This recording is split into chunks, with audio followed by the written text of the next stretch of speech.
ప్రభునందు ప్రియులారా, ప్రభు యేసుక్రీస్తు నామమున మీ అందరికీ వందనాలు. ప్రియులారా, అపోస్తుల కార్యాల గ్రంథం 3వ అధ్యాయం 21వ వచనంలో అన్నిటికీ కుదురుబాటు కాలములు రావాలనని ఆది నుండి దేవుడు తన పరిశుద్ధ ప్రవక్తల నోట పలికించాడు. అంతవరకు యేసు పరలోక నివాసి అయ్యుండుట ఆవశ్యకము అని చెప్పబడింది. అంటే ప్రభు యేసుక్రీస్తు యొక్క రెండవ రాకడ, మరలా యేసు రావడం అంటే అక్కడ ఆ రెండవ రాకడ సంభవించాలి అంటే అన్నిటికీ కుదురుబాటు కావాలి అట. కుదురుబాటు అంటే అర్థం ఏంటండి? మనందరికీ తెలిసిందే. అస్తవ్యస్తంగా ఉన్న దానిని అంతటినీ కూడా సరిచేసి చక్కగా అమర్చిన, ఇంకా దానికి ఇంకొక సంగతి ఏంటంటే, బాగుగా కట్టబడిన పట్టణము వలె యెరూషలేమా నీవు ఉన్నావు అని కీర్తనల గ్రంథంలో భక్తులు ప్రవచించినట్లుగా క్రైస్తవ సమాజం కట్టబడినప్పుడు యేసుక్రీస్తు ప్రభు తిరిగి వస్తాడట. మరి ఇప్పుడు క్రైస్తవ సంఘం అలాగూ కట్టబడుతుందా? లేదు అని మనం గమనించగలం, గుర్తించగలం. బైబిల్ చదువుతూ నేడు క్రైస్తవ సమాజం ఎలా ఉంది అని చూస్తే, క్రైస్తవ సమాజం కుదురుబాటులో లేదు, ఎవరికి వారే యమునా తీరే అన్నట్లుగా. ఇంకా చెప్పాలంటే న్యాయాధిపతుల గ్రంథం చివరి అధ్యాయంలో, ఆ దినములలో వారికి రాజు లేడు గనుక ఎవడికి ఇష్టం వచ్చినట్లు వాడు ఇశ్రాయేలీలందరూ కూడా ప్రవర్తించారు అని వ్రాయబడిన ప్రకారం ఈనాడు క్రైస్తవ సమాజంలో రాజున్నా పట్టించుకొని కారణం చేత, రాజు ఎవరు? ప్రభు యేసుక్రీస్తు మనందరికీ తెలుసు. ఆ రాజు యొక్క చిత్తాన్ని, సంకల్పాన్ని, ఆ రాజు యొక్క మనస్సును పట్టించుకొని కారణం చేత, ఆ రాజు యొక్క వాక్యాన్ని పట్టించుకొని కారణం చేత నేటి క్రైస్తవ సమాజం అంతా ఎవడికి ఇష్టం వచ్చినట్లు వాడు బ్రతుకుచు, ప్రియులారా, దేవునికి అనుకూలము కాని పరిస్థితులలో ఉన్నారు.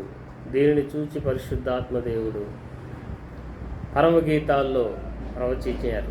ఏమన్నా తెలుసా అండి? కొండలు దాటి బండలు దాటి యేసునాథుడు ఎగసి వచ్చాడట సంఘము కొరకు. తీరా సంఘము దగ్గరికి వస్తే వారందరూ కూడా గోడలు కట్టుకొని క్రీస్తును ఆ గోడలకు వెలుపల ఉండేటట్లుగా చేశారట.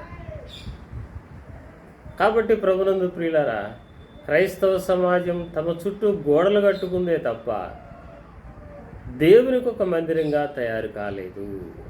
ఇది ఇక్కడ మనం గమనించవలసిన సంగతి. మరి క్రైస్తవ సమాజం బాగుగా కట్టబడిన పట్టణం వలె కుదురుబాటులో దేవునికి మందిరంగా కట్టబడటం అనేది సాధ్యమేనా ఈనాడున్న ఈ పరిస్థితులను బట్టి? అంటే చాలామంది అనుకునేది ఏంటంటే అసాధ్యం అని. కానీ ప్రియులారా, దేవుని మాట ఎన్నడూ తప్పిపోదు. ఆయన చెప్పాడు కనుక తప్పక చేస్తారు. సంఘములు ఇలాంటి పరిస్థితులు వస్తాయని దేవునికి తెలుసు. వాటిని ఎలా సరిదిద్దాలో దేవునికి తెలుసు. సమస్తం ఎరిగిన దేవుడు ఒకానొక సమయంలో 5 రొట్టెలు 2 చిన్న చేపలు చిన్నవాని దగ్గర తీసుకుని పంచి పెడతారని తెలిసిన దేవుడు ఫిలిప్పుని అడుగుతారు, ఫిలిప్పు వీళ్ళందరికీ భోజనం ఎట్ట పెడదామని. ప్రభువా నీకే తెలియదు అన్నారు కదా. అలాగే యేసుక్రీస్తు ప్రభువుకు తెలుసు ఈ పరిస్థితులన్నింటినీ ఎలా చక్క చేయాలి.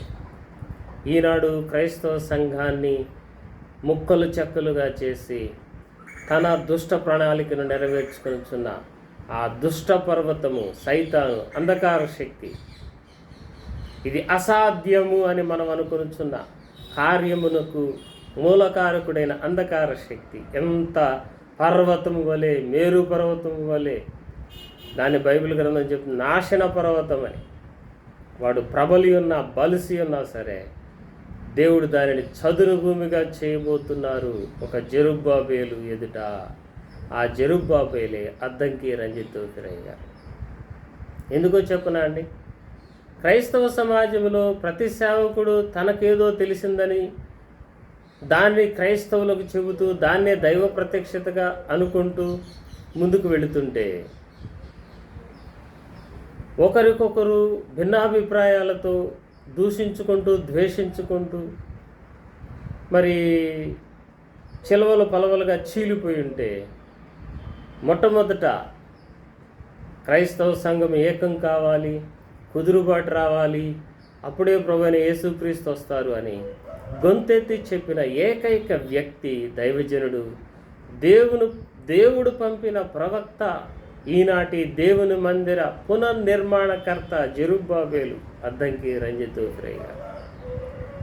కాబట్టి ప్రియులారా, ఆయన ద్వారా దేవుడి కార్యమును సాధించబోతున్నారు. ఆయన ద్వారా పరిశుద్ధాత్మ దేవుడి కార్యమును సాధించబోతున్నారు. ఈ విషయాన్ని మీరు త్వరలో చూడబోతున్నారు. దానిలో మీరందరూ కూడా ఆశీర్వదించబడబోతున్నారు. ఇది సత్యం, ఇది నిత్యం, ఇది జరగబోయే కార్యం. దీనికి పునాది పడిపోయింది, ఆరంభం అయిపోయింది, పునాది రాయి పడిపోయింది, పునాదులు బాగు చేయడం జరిగిపోయింది సత్య సంస్థాపన గ్రంథముల ద్వారా. ఇక మందిర నిర్మాణం జరిగి అది పూర్తి చేయబడటమే ఆలస్యం. తదుపరి యేసుక్రీస్తు రాబోతున్నాడు.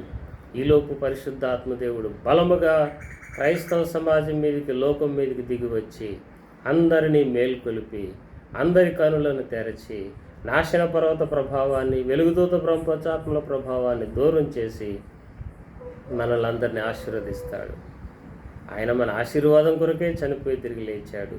మన రక్షణ కొరకే చనిపోయి తిరిగి లేచాడు. మన కొరకే సమీపింపరాని తేజస్సును వదిలి వచ్చాడు. ఆయన తన కార్యమును ఆపుతాడా? తప్పక జరిగిస్తాడు. అలాగే మనం అందరం ఆశీర్వదింపబడదాం. ఓఫిరయ్య గారు ప్రసంగాలు పరిశీలించి మనం అందరం దీవించబడదాం. ప్రభువు మనకు సహాయం చేయనుగాక. Praise the lord.